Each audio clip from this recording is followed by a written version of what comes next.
წმინდა კეთილმორწმუნე მთავრის ალექსანდრე ნეველის ხსენების დღესთან დაკავშირებით სრულიად საქართველოს კათოლიკოს პატრიარქმა, მცხეთა თბილისის მთავარეპისკოპოსმა და ბიჭვინთისა და ცხუმ-აფხაზეთის მიტროპოლიტმა, უწმინდესმა და უნეტარესმა ილია მეორემ წმინდანის სახელობის ტაძარში საზეიმო წირვა აღავლინა.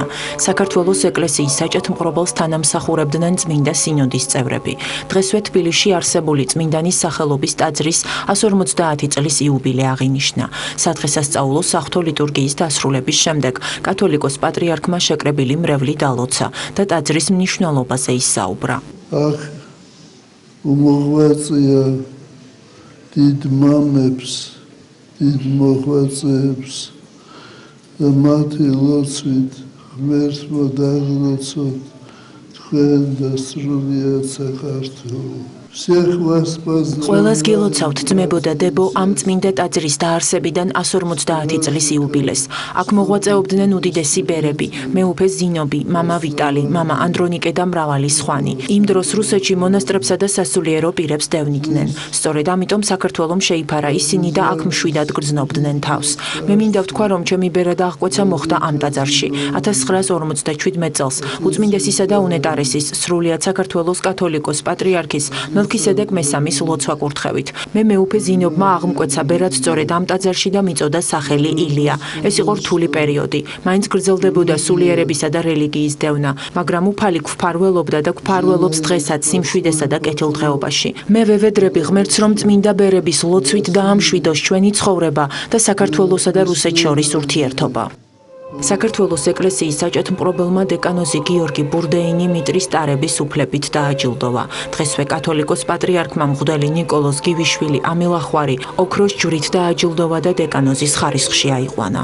დღეს ჩვენ ვაჯილდოვებთ ორ სასულიერო პირს, დეკანოზი გიორგი ბურდეინი.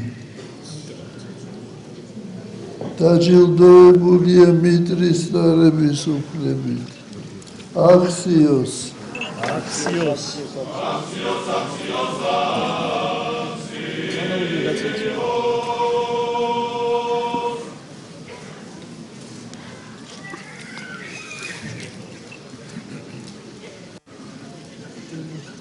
მღვდელი ნიკოლოზი გივიშვილი ამილახვარი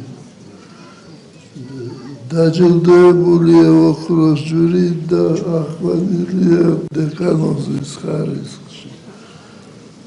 აქსიოს.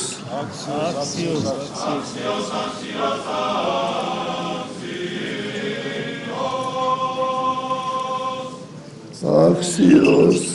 ღმერთს მოდაგლოცოთ თქვენ და სრულიად საქართველო.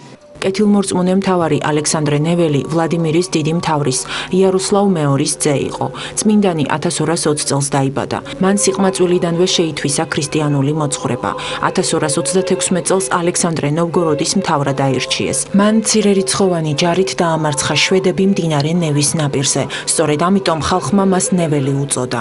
დღეს წმინდა ალექსანდრე ნეველის ტაძარი ზეიმობს დიდი მთავრის ალექსანდრე ნეველის გარდაცვალებიდან 751 წლის თავს. ასევე ეს წელი ჩვენთვის საზეიმოა ტაძრის აღშენებიდან 150 წელი გახლავთ. ვლოცავთ სრულიად საქართველოს ამ უდიდეს დღესასწაულს და შევავედრებთ წმინდა ალექსანდრე ნეველს და ყველა წმინდას საქართველოს გაერთიანებას, მშვიდობას ჩვენს ქვეყანაში და დალოცვას ჩვენი შვილებისა.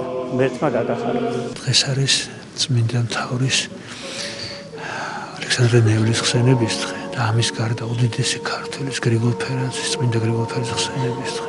დღეს 150 წელი შევსრულდა ამ ტაძარს და მე მინდა ყველას და საქართველოს მიულოც უსურო შემწყნარებლობის გაღრმავება და გაძლიერება, სიყვარული, ურთიერთთანადგომა. სიცოცხლის ბოლოს სასიკვდილო დასნეულებული მთავარი ალექსის სახელით ბერად აღიკვეცა. ის წმინდა საიდუმლოს ეზიარადა 1263 წლის 14 ნოემბერს 53 წლის ასაკში მიიცვალა. 23 ნოემბერს კეთილმორწმუნე მთავრის წმინდა ცხედარი ვლადიმირის ღვთისმშობლის შობის მონასტერში პატივით დაკრძალეს. 1380 წელს კი უფლის სათნომყოფლის უხრწნელი ნაწილების აღმოყვანება აღესრულა. საქართველოს ეკლესიის მეთაურის ლოცვა კურთხევით 2013 წლის 27 იანვარს წმინდა კეთილმორწმუნე მთავრის ალექსანდრე ნეველის წმინდა ნაწილები საქართველოში ჩამოაბრძანეს და მისი სახელობის ტაძარში დაასვენეს.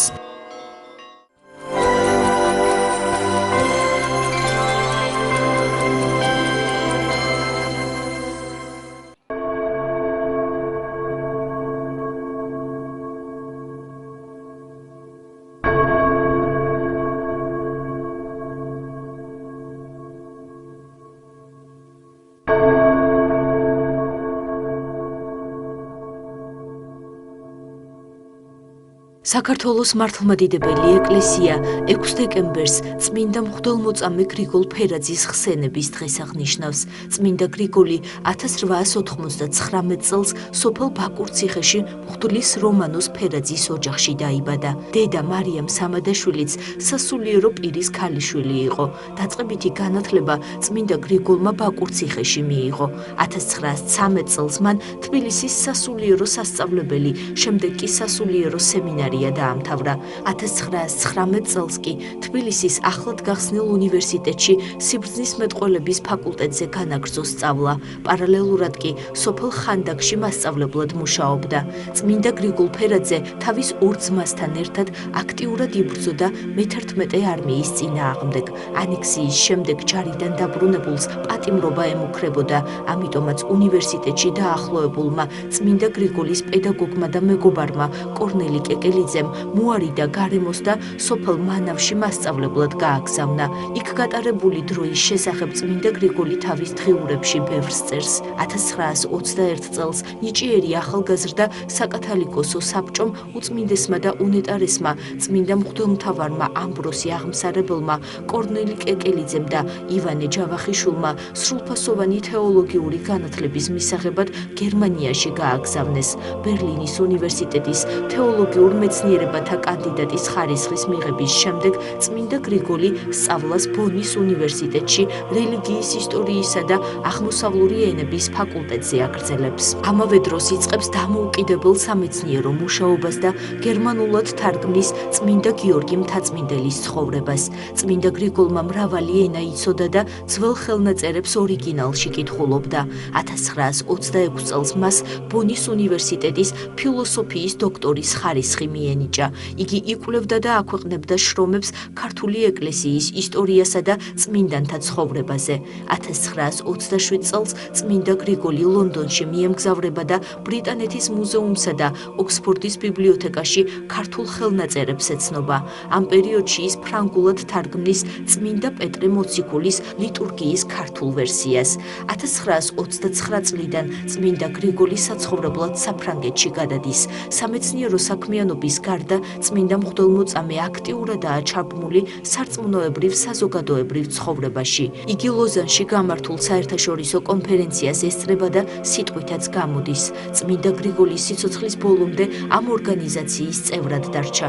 სწორედ მისი წყალობით დაფუძნდა პარიზში წმინდა ნინოს სახელობის ქართული ეკლესია, რომელიც იმ დროისათვის საქართველოს ფარგლებს გარეთ არსებული პირველი მართლმადიდებლური ტაძარი იყო. სწორედ ამ ეკლესიაში გახდა წმინდა გრიგოლი ქართული სამწყსოს სულიერი მამა. 1929 წელს მისი სურვილითა და პარიზის მრავალრიცხოვანი ქართული ემიგრაციის თხოვნით წმინდა გრიგოლი ბერად აღიკვეცა. მის მიერ დაარსებულ ტაძარში წმინდა მღვდელმოწამემ მნიშვნელოვანი სამეცნიერო ჟურნალი ჯვარი ვაზისა გამოსცა. 1933 წელს პოლონეთის მართლმადიდებელმა ეკლესიამ წმინდა გრიგოლ ფერაძე მართლმადიდებელი თეოლოგიის ფაკულტეტზე პატროლოგიის პროფესორად ვარშავაში მიიწვია, სადაც მან პირველი ლექცია პოლონურ ენაზე წაიკითხა. 1934 წელს წმინდა გრიგოლს არქიმანდრიტის წოდება მიენიჭა. 1935 წელს მან მონაწილეობა მიიღო სამეცნიერო ექსპედიციებში რუმინეთში, ბულგარეთსა და საბერძნეთში ათონის მთაზე. 1936 წელს იმოგზაურა იერუსალიმსა და სირიაში, სადაც არაერთი იშვიათი ხელნაწერი ძეგლი აღმოაჩინა და შეისწავლა. შეისწავლა. პედაგოგიური და სამეცნიერო საქმიანობის გარდა იგი განაგებდა პოლონეთში მცხოვრებ მრავალრიცხოვან ქართველ ოფიცერთა კორპუსის სასულიერო ცხოვრებას. იყო ადგილობრივი სტუდენტების საყვარელი პროფესორი. პოლონეთში ფაშისტების შესვლის შემდეგ 1942 წლის მაისში დასმენის შედეგად წმინდა მღვდელმოწამე გრიგოლი გესტაპომ დააპატიმრა, რის შემდეგაც ის ოსვენციმის საკონცენტრაციო ბანაკში გადაიყვანეს. 1942 წლის 6 დეკემბერს წმინდა გრიგოლი მოწამეობრივად აღესრულა. ის სხვა პატიმრის გადასარჩენად გაზის კამერაში ნებაყოფლობით შევიდა და საკუთარი ხალხისგან მოწყვეტილმა თავი გასწირა ისე, რომ ბოლომდე აუხდენელ ოცნებად დარჩა სამშობლოში დაბრუნება. 1995 წლის სექტემბერში საქართველოს სამოციქულო ეკლესიის წმინდა სინოდმა არქიმანდრიტი გრიგოლ ფერაძე წმინდანთა დასში მღვდელმოწამედ შერაცხა. გრიგოლ ფერაძე იმ წმინდანთა რიცხვს მიეკუთვნება, რომლებმაც ქართული მიწისგან შორს უცხოეთში გაუთქვეს სახელი საკუთარ ქვეყანას და თავისი მოღვაწეობით შეძლეს სამშობლოსთან სულიერი კავშირის შენარჩუნება.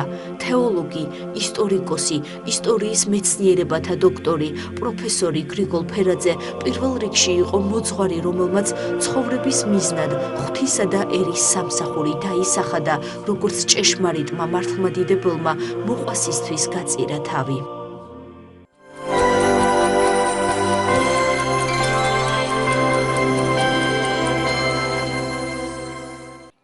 ხშირად მოგვისმენია მოსაზრება იმის თაობაზე, რომ თანამედროვე ეპოქაში სასწაულები ნაკლებად ხდება, თუმცა თითოეული ჩვენგანი არაერთი საოცარი მოვლენის მომსწრე გამხდარა. არსენაძეების ოჯახში მომხდარი სასწაულიც ერთ-ერთი მათგანია. ის ღირსი მამის, გაბრიელ აღმსარებლისა და სალოსის სახელს უკავშირდება. ნებისმიერ ადამიანს ნამდვილად გააოცებს და აღაფრთოვანებს, რწმენაში განამტკიცებს და სულიერ სიმშვიდეს მოჰგვრის. ოჯახში ახალგაზრდა ცოლ-ქმარი ორ მცირეწლოვან შვილთან ერთად ცხოვრობს. როგორც თავად ამბობენ, ეკლესიური ცხოვრებით არ გამოირჩეოდნენ. ივლისის ბოლო რიცხვები იყო, როდესაც ხატებისთვის განკუთვნილ კუთხეში მამა გაბრიელის ხატს სისველე შენიშნეს. აღმოჩნდა, რომ მას მირონის დიოდა. ამჟამად ხატი სპეციალურად ჭურჭელშია მოთავსებული და სიწმინდე უწყვეტად გადმოდის. ვიყიდეთ ლიტონიობას აღდგომა დღეს. შემდეგ ჩვეულებრივად მივუჩინეთ თავისი ადგილი და ერთ 3 თვის უკან დაეწყო მირონდენა. ხატებს წმინდავდი და შემამჩნია, რომ ამ ხატზე ტილორით წმინდა ვის ხელი ჩამომისრიალდა. და შემდეგ დავაკვირდით, რომ რატომ მაინც და მაინც ამ ხატს რატო ემართებოდა ესეთი რაღაცა. დაიწყო მირონდენა, ოღონდ ძალიან დიდი რაოდენობით, მოდის მთლიან შუშაზე და ერთი კვირის უკან დაემართა ესეთი რაღაცა, მინა გაიბზარა. იყო 4 საათი გამთენიისას, ტკაცანის ხმა იყო. შეგიძლიათ ნახოთ, როგორ მოედინება ხატზე მირონი. არსენაძეებმა ხატი საპატრიარქოში საქართველოს ეკლესიის მწყემს მთავართან მიაბრძანეს. როგორც ოჯახში ყვებიან, კათოლიკოს პატრიარქის სასწაულმა გაახარა და თითოეული მათგანი დალოცა. თანაც კურთხევა მისცა, რომ სიწმინდე ოჯახიდან არსად გავიდეს. ვესაუბრეთ, დაგვლოცა, გვითხრა, რომ ეს ძალიან დიდი სასწაულია, ეს ყველა ოჯახში არ ხდება. და ამ მინის გატეხვაზე გვაინტერესებდა, რომ რატომ მოხდა ეს რაღაცა და ეთყობა ისეთი რაღაცისგან აგაცილათ და თავის თავზე აიღო ხატმა და თქვენთან არ მოუშვა ეს რაღაც ცუდი განსაცდელი. დიდი მფარველობა აქვს ჩვენ ოჯახს, საერთოდ ჩემი შვილის ოჯახს, ძალიან კეთილები და კეთილმოსურნეები არიან, მადლიანები და ალბათ ამიტომ გამოგვიჩნდა მფარველი მამა გაბრიელის სახით და ღმერთმა ხნას, რომ ყველა დალოცოს მამა გაბრიელმა და ყველა გამოჯამრთელდეს. ყველამ ვიცით, რომ მამა გაბრიელი არის ძირითადად მკურნალი ჩვენი სალოსი წმინდანი. არსენაძეების ოჯახი ღირსი მამა გაბრიელის ხატიდან გადმოსულ მირონს აგროვებს. სასულიერო პირები მათ სტუმრობენ და სიწმინდეს ტაძრებში მიაბრძანებენ, რათა შემდგომში მორწმუნეებს სცხონ.